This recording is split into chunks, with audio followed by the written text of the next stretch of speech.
The biggest battle we will ever have to face is the battle between you and you. It's the battle of taking your mind to that limit and then breaking through. On the Mindful Experiment podcast, we will share concepts, universal laws, and interviewing individuals who have done just that, who have gone through the dark times and through those moments allowed their light to shine bright. I'm your host, Dr. Vic Manzo, and I want to thank you for listening to the podcast and taking this journey with me as we discover different avenues to break through those limits, expand your reality, and evolve into the person you desire to be. So sit back, relax, and enjoy the show. Hey everyone, this is Dr. Vic, and you are listening to The Mindful Experiment. This week, we always have once a week. If it's the first time you're listening to the show, we interview someone once a week, and then the other time in the week, I will have an episode of me just talking and sharing some wisdom nuggets, life nuggets, if you like to call it.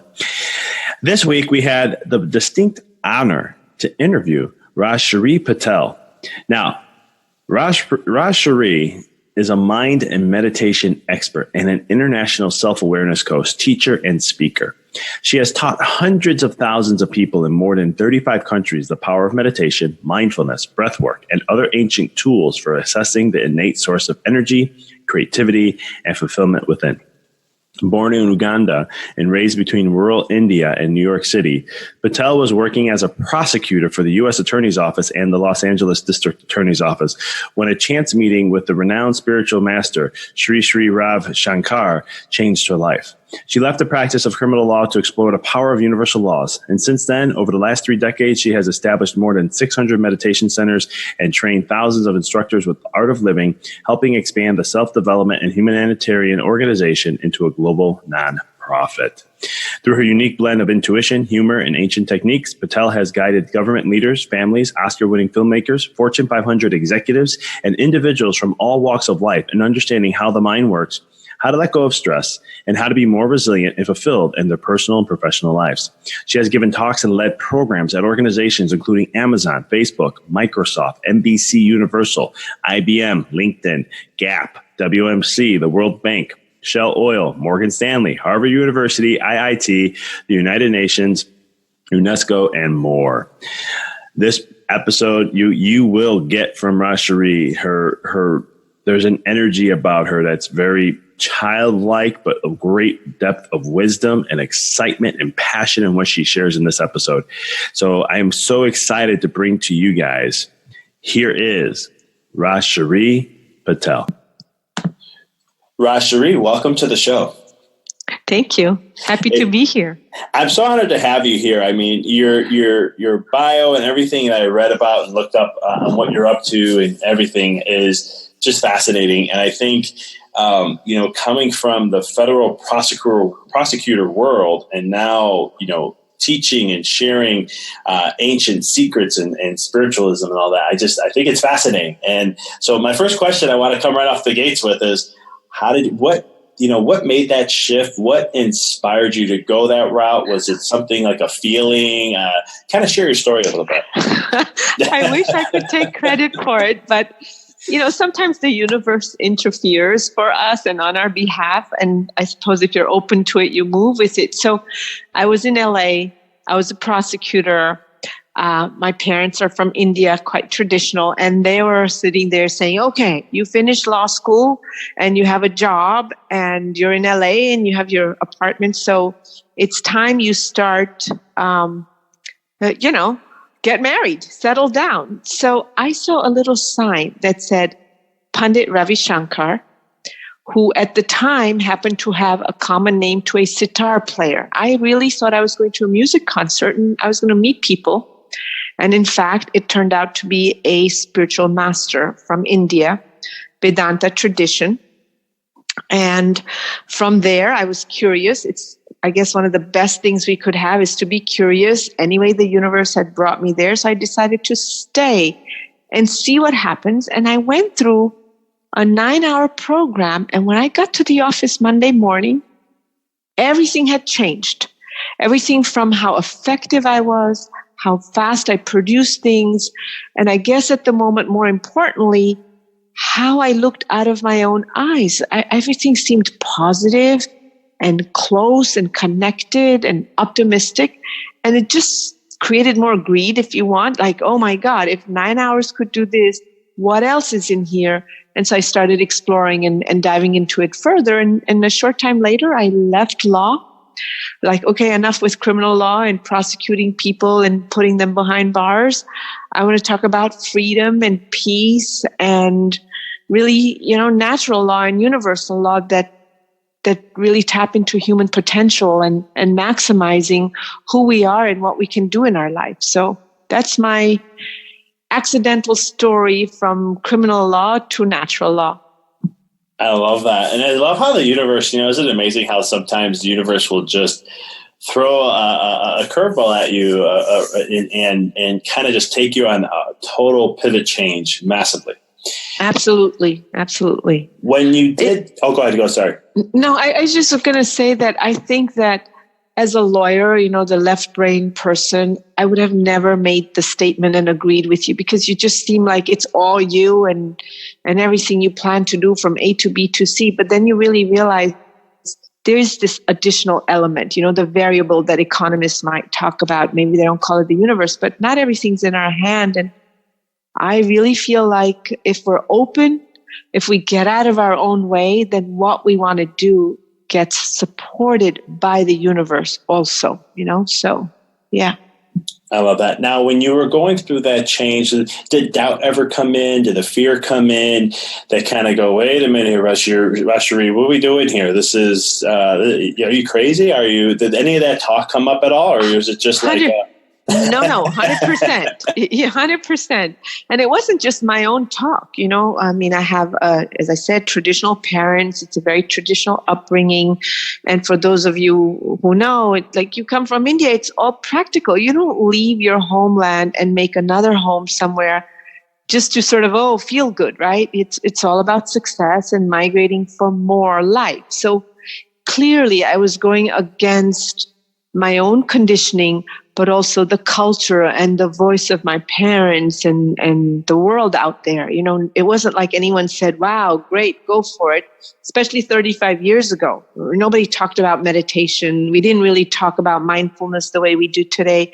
The truth is, we didn't even talk about yoga like we do today. So everybody said, she's crazy, she's lost it. And I had my own doubts. But what I think really helped me were my commitment to look to myself, in addition to whatever else I was doing, just that focus to say, wait, you have an experience that speaks louder than any noise outside or in your head. Keep the distance, keep going. And I did. And 35 years later, 35 countries later, 600 meditation centers later, and hundreds of thousands of people later, all I see is it was the best thing I could have done. And I think it's the best thing anybody could do. We do have to give 5 minutes a day to our inner landscape. And it makes all the difference in everything we want outside of ourselves also, the world. Couldn't agree with you more. I think the innerscape, would you agree the innerscape of your world is what creates the outer?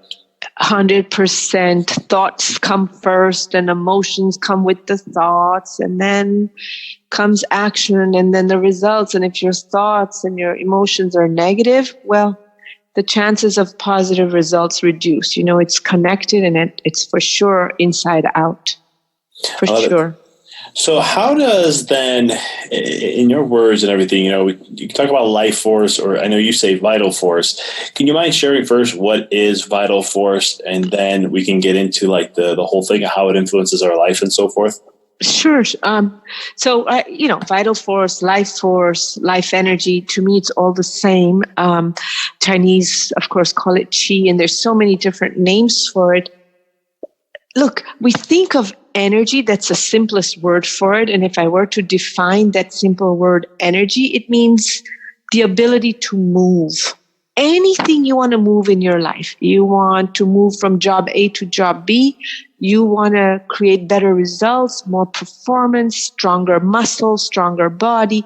You need energy. And I'm not talking energy just in the mechanical sense, like, sugar highs and caffeine, adrenaline response. I'm talking about the energy that we come into the world with, the innate source of energy that as children we had so much of. We were full with what we could call vitality or vital force. A little gurgle of a baby fills the whole room. They have more energy than 10 adults in the house. You say, okay, everybody take turns playing with this kid. Everyone gets wiped out. The child is saying, oh, Mom, I want to play more. Because they have this thing called vital force. And it doesn't just run our body.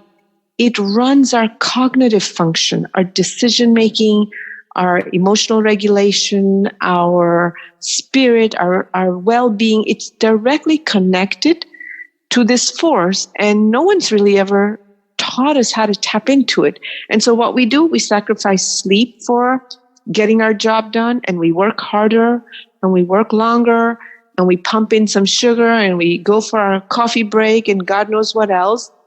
And at some level, it keeps us moving, but not necessarily clear and centered and grounded and calm and efficient. So that's the vital force that we're talking about. Very cool. Now, what are things that like drain our vital force? What are things to, just kind of drain it? We'll go with it. Well, the biggest thing is our mind. It's our biggest energy hog. Thinking, if you think about it, I heard Deepak Chopra say, anywhere between 60 to 80,000 thoughts are generated with our brain just in waking hours. That's a lot of fuel. That's, a computer that's running all day and we're never finding a way to plug it in. So the biggest energy hog is our mind, our brain, our thinking, analyzing, dissecting, judging, doubting, and emotions, particularly negative emotions. And everybody knows, like, if you are unhappy, you feel more tired. And if you're tired, the unhappiness increases. So there's a vicious cycle with how much we think, how we feel, and the level of our energies.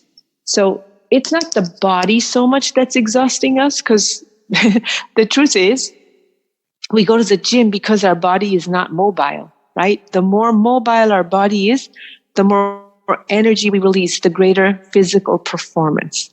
However, with the mind and with our emotions, the more our mind runs, the less energy we have, the more we drain energy. And the more negative our emotions, the more energy we drain. So it's this mental effort that's wiping us out more than anything. Totally agree with you. It's funny because I do in my chiropractic office, we do a lot of retraining and so forth. And it's always fascinating how patients will be like, well, why do doesn't this have to get harder, or shouldn't I be doing this? And I'm like, you're thinking of muscles, the body. There's a different process to it. With the brain, it's just constant repetition, and we only do it a little bit at a time. With muscles, you can go fatigue, burn, go harder next time, go harder. With neurology, it's just repetition. Yeah. And to kind of break that kind of analogy, it's interesting. The other thing I think is, and I've done that. Have you ever also done maybe network chiropractic? You see, it's so subtle. It's almost effortless, the different kind of techniques that are available. What I think people don't realize is for physical health, stamina, and well-being, you have to effort, meaning exercise, sleep right, eat right. You need energy usage. But with mind, it's the complete opposite.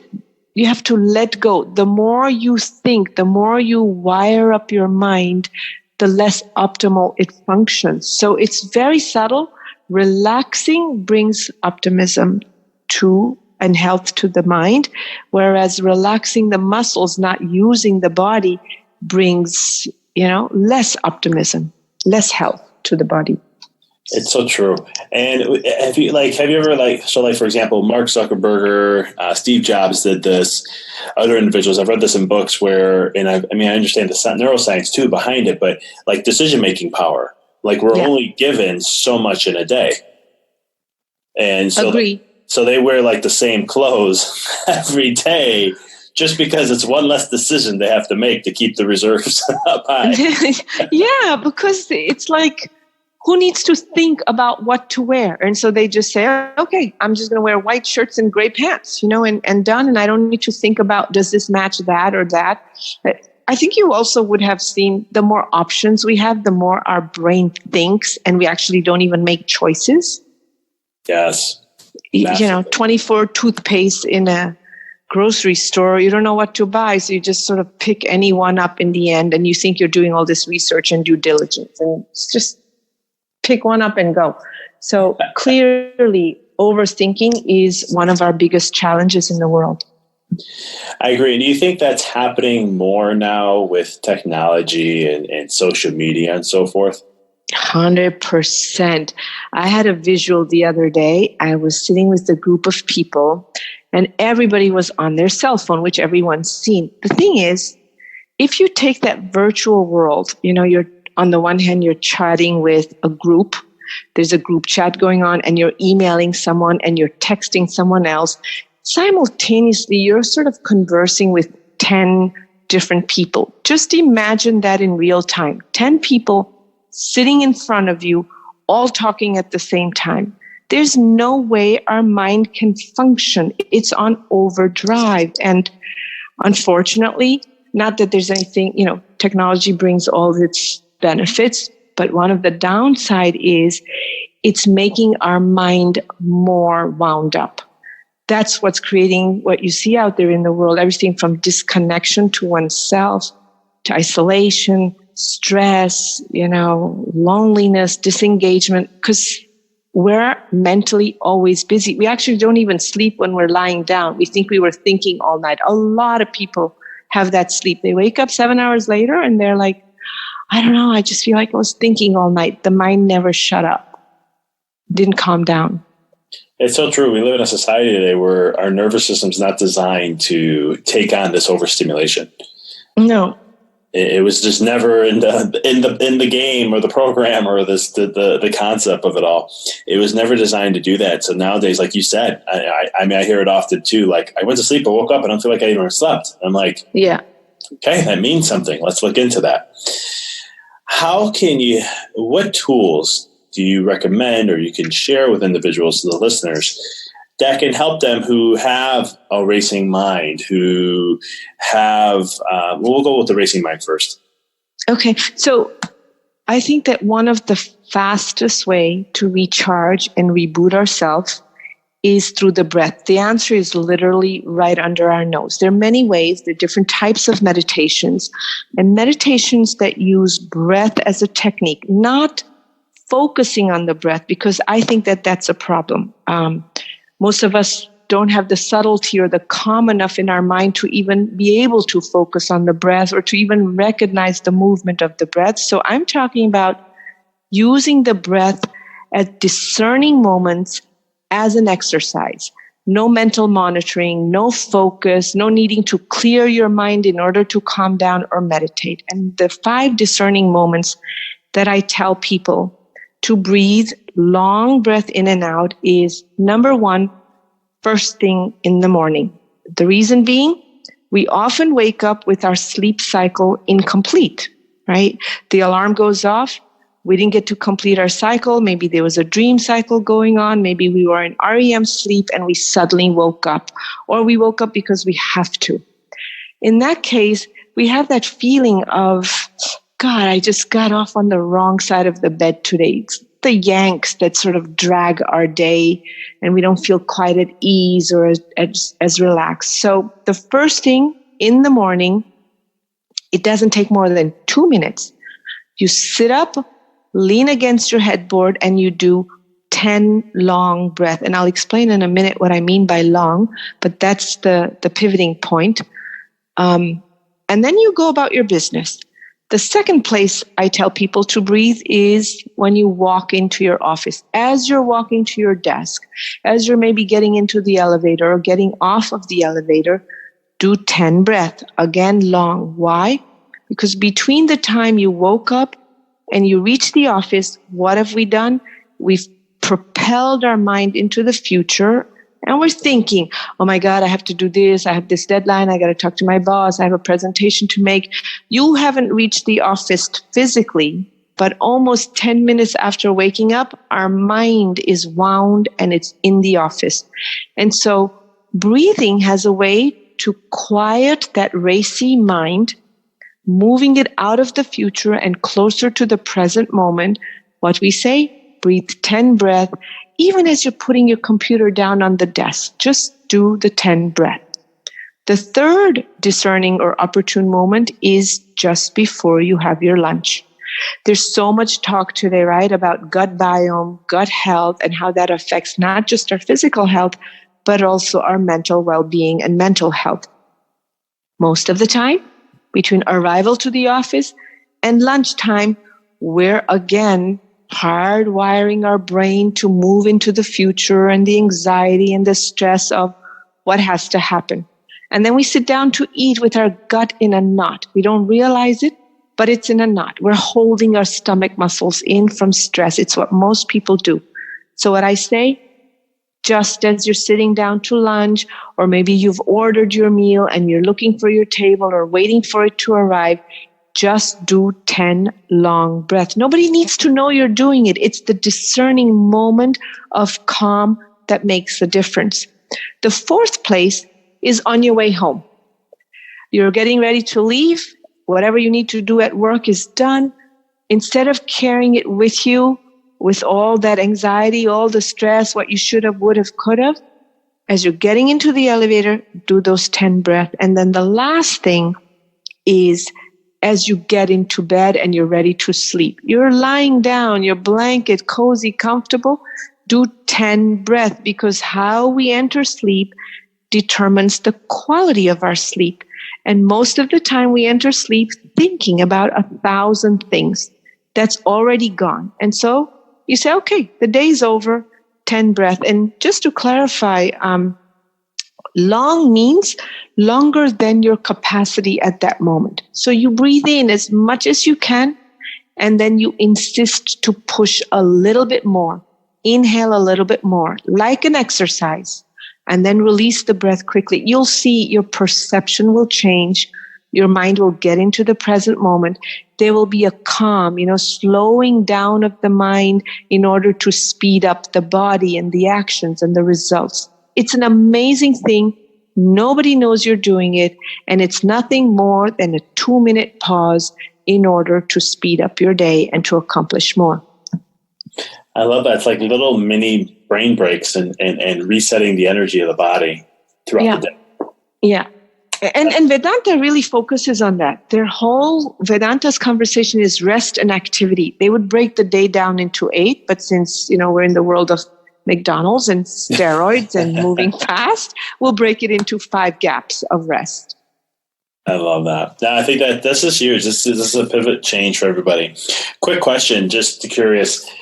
So taking the deep breath and then going just that little bit more, is there something important to that little bit more? Yeah, you know what happens?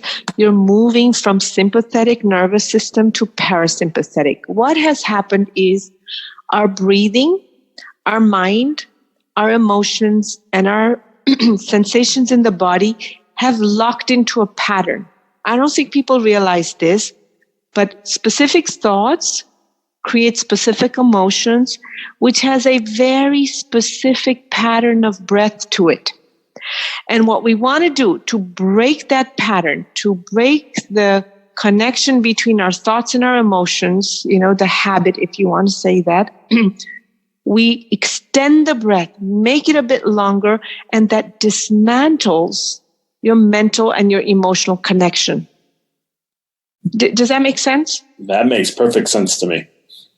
Makes total sense. Yeah, we're really moving from sympathetic stress, flight, freeze, response to parasympathetic. That's when we break the pattern, the habit of negative thought, negative emotion. And the breathing is the simplest tool because it's connected. It's the bridge between those two aspects of our lives. The physical, emotional, and mental is bridged by the breath. And no one uses the breath, though everybody in the world has at least once heard, come on, relax, take a deep breath. Yes, and I love how you talk about the patterning of with emotions and breath and so forth. Because like I would share with people, when I'm trying to make them more conscious or help them be more conscious. And I'm like, when you're angry, you have a certain breath pattern to that. Like you're going to be breathing probably a little faster than you do when you're not, and things like along those nature. Yeah.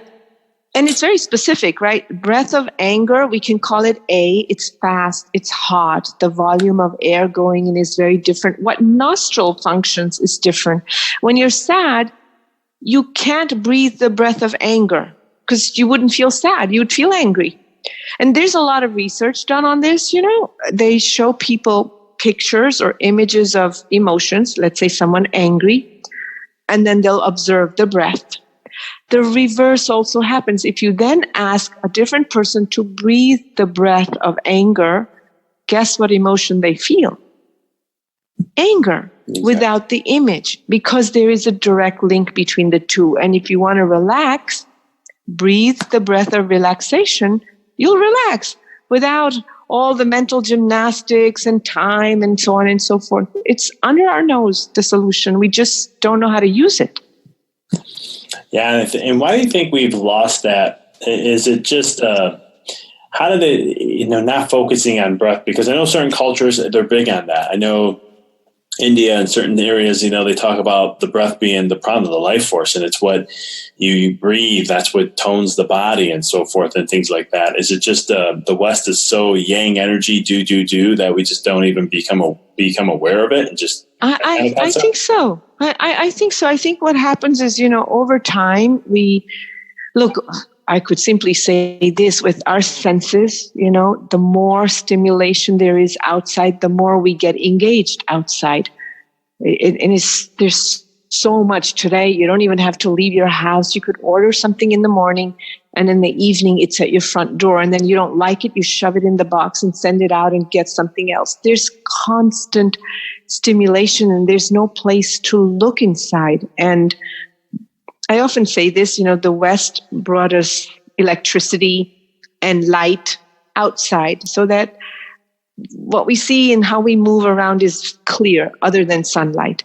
And the East, Far East, and particularly India, they brought us the light inside so that the inner landscape can be lit up and we can move with ease and comfort and relaxation.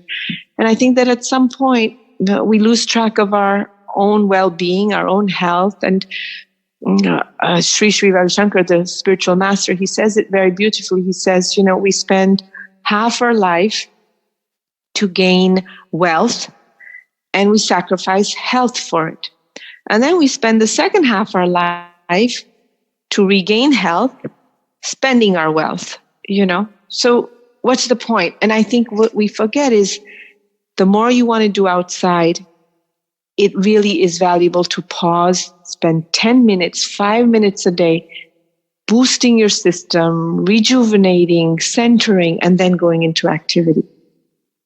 I couldn't agree with you more, especially on the whole waste our health to, gain wealth by wasting our health, and then vice versa. Yeah. Biohacking has become something that's getting very popular. I know I consider myself a neurohacker, biohacker, but long story short, how can, for individuals, the listeners who are listening, what are some ways, because breath can be so powerful in so many ways. How can individuals utilize some basic, biohacking tools when it comes to breath work, and we'll get into meditation and those things? Yeah. So, one of the things I would say is the book I've written, The Power of Vital Force, it does three things. Number one, it's biohacking your own mind, meaning what is it about your mind that's draining your energy? What is it about your mind that gives it boosted energy? What is it about your mind that's just pure, simple waste? It's a conversation that nobody's taught us. We don't really learn about our own mind and our own emotions. So number one, it brings awareness and education of how to stop it from draining and how to reboot it. And then number two, here are the tools and tips and techniques that energize the system, whether that's breathing or, these notions of, let's say, practicing gratitude, what I call yama and niyama. It's an ancient scientist, Patanjali, in Vedanta, who discovered 5 basic qualities that increase self-awareness, self-regulation, and therefore vital force and energy, and 5 basic qualities that increase and energize by being aware of others and the environment around us. It's quite a conversation around emotional intelligence, but not cognitively, but really rather as action. So learning to use 1 or 2 of these things, being aware at the end of the day, kind of like practicing gratitude or making a decision to say, okay, I'm going to go about my day today, and whatever comes my way, I'm going to flip to say, how is this a reflection of what I need to learn? Asking questions of oneself, towards oneself, also changes vital force, life force. And then finally, learning to let go. All right, at the end of a day, however the world has been, however your day has been, tomorrow morning you get to start fresh and new. And if you enter sleep with that consciousness, with that awareness, we really rejuvenate and reboost our energy levels when we sleep, rather than just sort of going through the motion of sleeping and not feeling rested and exhausted in the morning. That's very cool.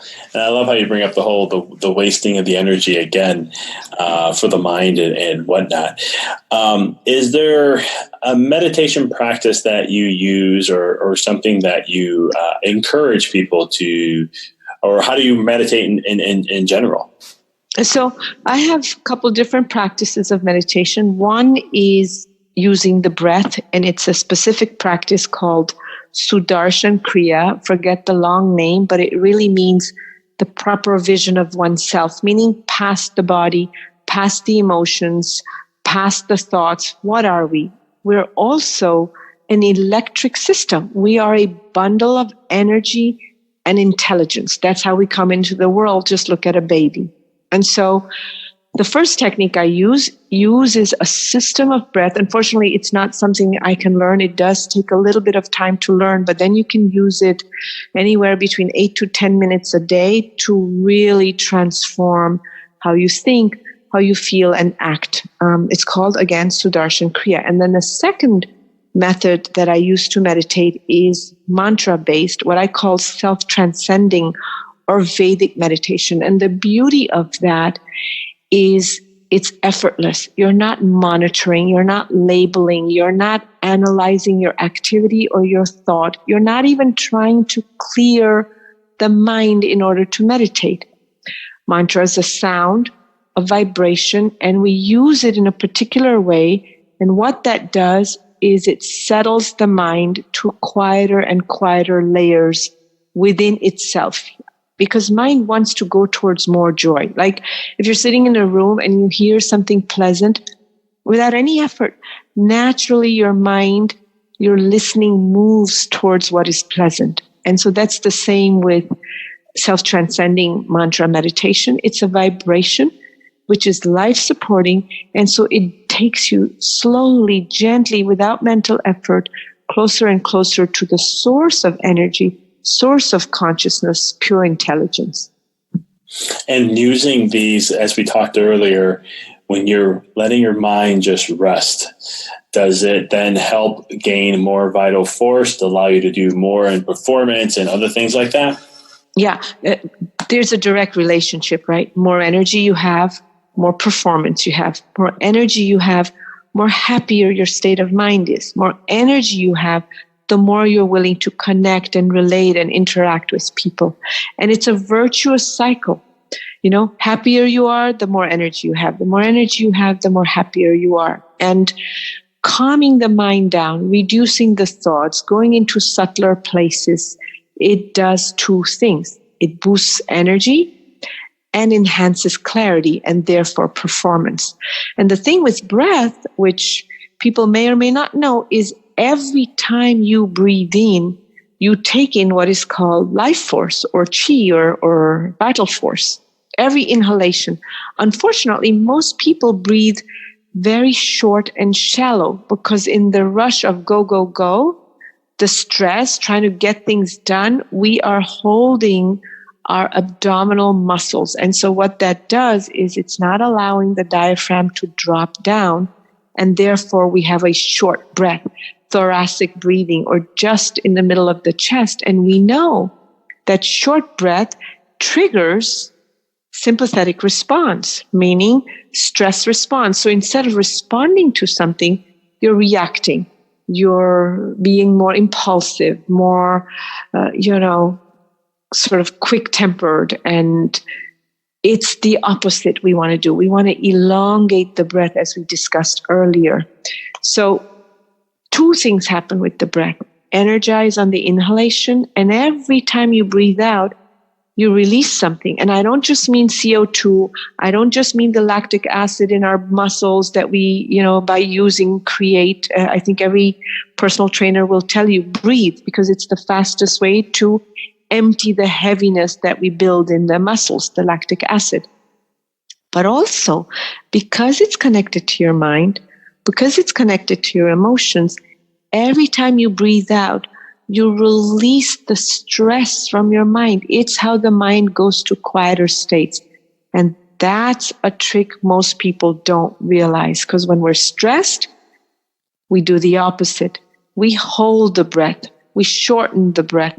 We don't breathe out, and then suddenly we gasp for air because the mind is winding itself up. I love that. And just from a standpoint of like from molecules and atoms, because that's what we compound, what we're made. When we breathe, does that change the vibration of those? And that's why if those slow down, then we slow down, then the mind slows down, and we become more effective. I love that you asked that. Absolutely, because it's the breathing. It's like energy, right? If you have a piece of wood, you ignite it, what are you doing? You're moving the electrons, the energy is being released, right? And our breathing has a way to sort of ignite at the molecular level, at the subtlest level, the energy that we have. And it's changing our vibe, and we don't realize that also, like bigger than our words, bigger than our action is our vibe. And if you change your vibe, you can change your life. It is a subtle communication. I just had this thought, like yesterday I went to an Apple store and you see everybody with their blue shirts. And as you walk in, there's so much activity. It's packed with noise and people and whatever, gadgets. And you see 4 or 5 people, but you naturally gravitate towards one over the others. And even when my friend is saying, let's go over there, I'm saying, no, I'd rather talk to that guy. And I don't know the person, but it's the vibe. There's something that's calming or inviting or relaxing or dynamic or something that says, I think he's going to be able to answer my question better. So we gravitate towards vibe, and the breathing, the mantra, the sound, the practicing of gratitude. What it's really doing is at the most subtlest, sort of the quantum, lower than the quantum level, changing our vibe. Yeah, and I think once you're able to do that, that's why I think breath work or breathing in general is one of the greatest tools for like just changing your tone. I mean, there's been research out that says if you take 60 breaths, what it does neurologically will calm you, and you can react in a more better balanced state rather than just as we normally do in society, and especially in the West, just go and react.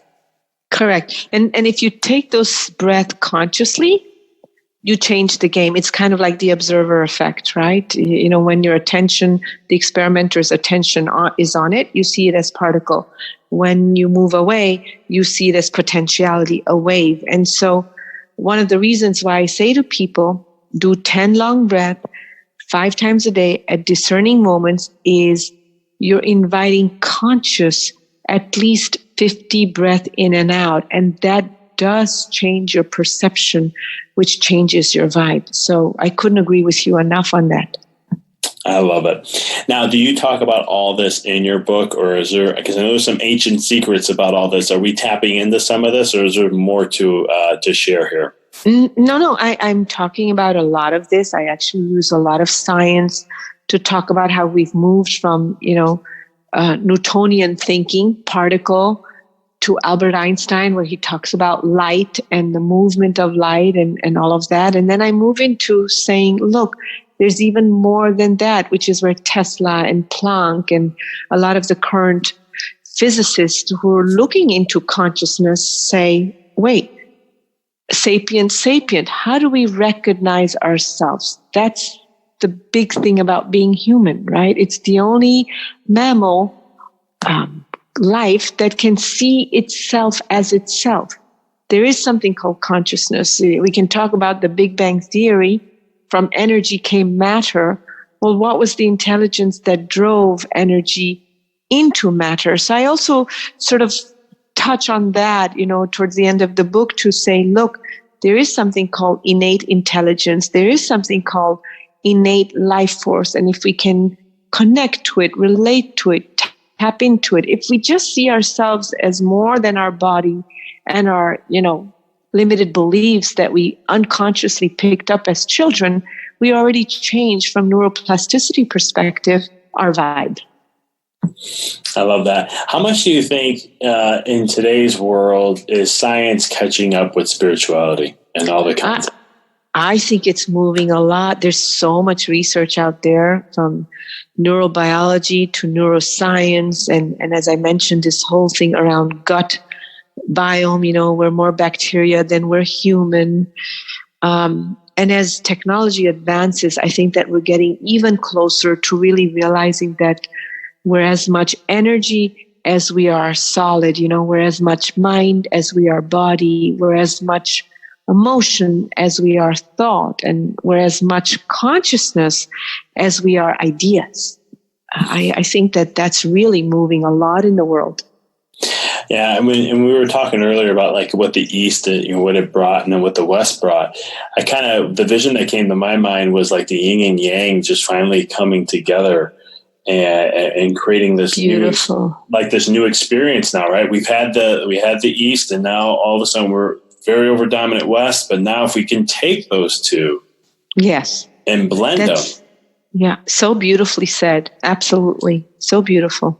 But that's just listening to what you were saying, and then your book about the science and all this. I'm just like, that's just something that came to me. I'm just seeing it in my head. So I think that's where we're going down that path. And the work you're doing is absolutely amazing. I mean, is there any other ancient secrets you have that you share in your book that talks about fueling your purpose and performance than what we talked about? So I think part of fueling purpose and performance is to really expand the center of our identity. I don't think we ever look in the mirror and say to ourselves, well, okay, my body's changing. You know what? Let me share a tip and then answer this question. Have you ever looked in the mirror? I don't mean at your face, but try to look at your eyes. Have you ever done that, where you're just looking for a minute, maybe a minute and a half, and you notice that you can't quite look at both your eyes at the same time? Yes. You're right? You can't quite look at both your eyes at the same time. You're looking. And without moving your pupil, you notice that your attention, awareness, moves between the left eye and the right eye. And you realize that somehow your body's there, but you, the essence of you, is kind of looking through the eyes. And it's one of the tips, exercises I ask people to do, just to see how they can change the center of our identity. Because our identity is based on limited beliefs, what I mentioned earlier, that we pick up unconsciously. By the time we're 7, biology of belief, we've adopted who we are, what we are, how we're going to think, where we doubt, what we have confidence about. It just looks different. And by the time we're 18, 21 years old, we're hardwired with that belief, if not before.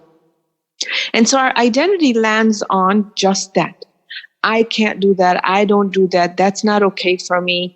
But we don't really lean into life. We actually avoid or run away from life, trying to make it comfortable. And so what I say is, expand your identity. Yes, you're a male. Yes, you're, female. Yes, you're from America. Yes, you're from India. And yes, you have your opinions and your beliefs.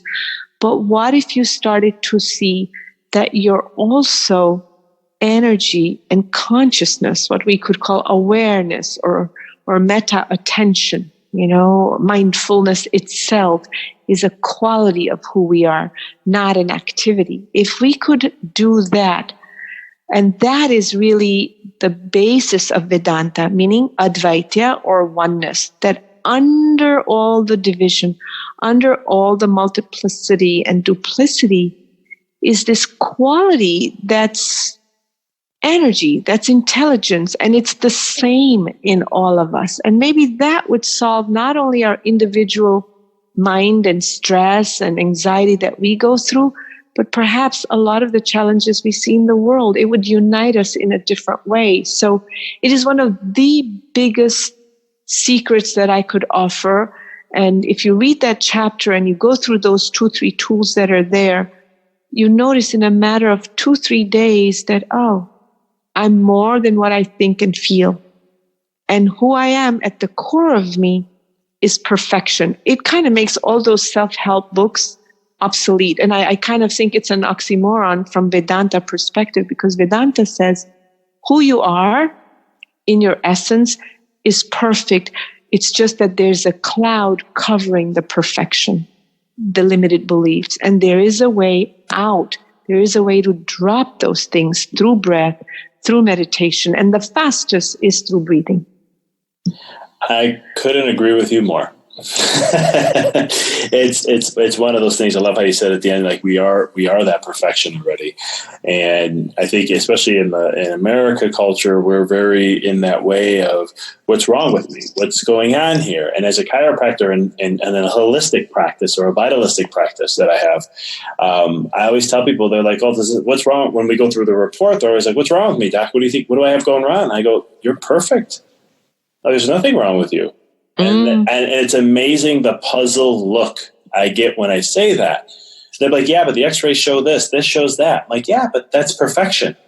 Because, and then I tell them, if it didn't happen, you wouldn't be here. The body does what it does. We appreciate the intelligence of the body. And I'm not trying to act like I know more than the body.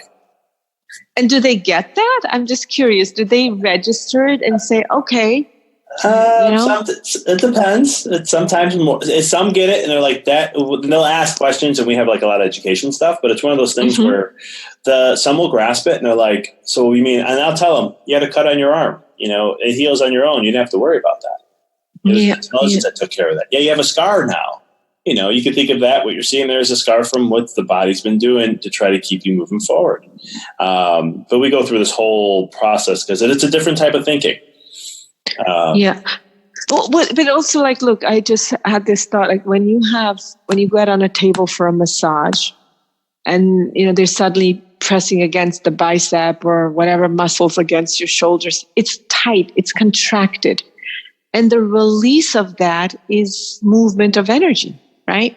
When a muscle is contracted, nutrition doesn't get through, circulation isn't as good, but also energetically, things are stuck. And when you release that, then everything starts to realign itself. And to your point, you go to the chiropractor because the body's saying, hey, you're not attending to me and you're treating me, as if I'm one piece of solid object and I'm much more than that.